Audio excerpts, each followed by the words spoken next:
Dans le chapitre 43, Belzébuth expose ses vues sur le processus périodique de destruction mutuelle des hommes. Vélizy-Bu et Aoun reviennent du Jean-Paul et posent des questions sur le comportement illogique des êtres humains, qui se détruisent périodiquement sans en avoir conscience. Belzébuth explique que cette tendance à la destruction mutuelle est enracinée dans leur psychisme anormal causé par l'éducation et la satisfaction de besoins matériels superficiels.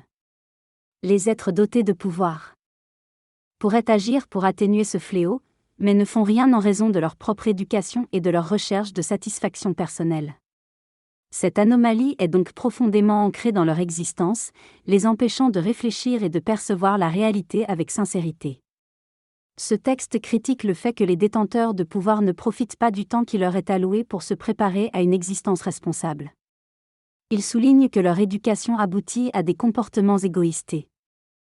Déconnectés de la réalité, exacerbant des traits tels que l'égoïsme, la partialité et la vanité.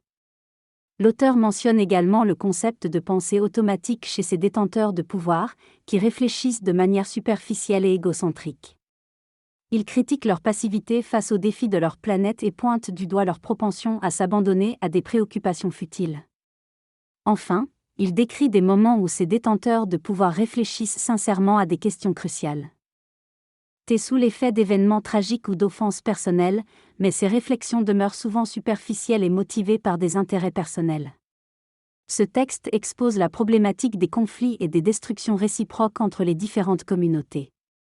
Il met en lumière les tentatives de création de sociétés pacifiques visant à abolir ces comportements destructeurs, mais qui ont toutes échoué en raison d'intérêts personnels, d'égoïsme et de vanité des détenteurs de pouvoir. Et des efforts répétés à travers différentes sociétés fondées dans divers pays, aucun résultat positif n'a été obtenu. La quête de paix et de coopération est entravée par des motivations personnelles et des querelles internes. Le texte souligne l'importance de dépasser l'égoïsme et la vanité pour parvenir à une société harmonieuse et pacifique. Sur une planète sans distinction de caste, dès que des difficultés surgissent dans la société, les détenteurs de pouvoir manifestent leur désintérêt pour les tâches ennuyeuses. Une ligue se forme pour mettre fin à des processus destructeurs sur la planète, mais l'existence de la propriété criminelle implantée en eux rend vain leurs efforts.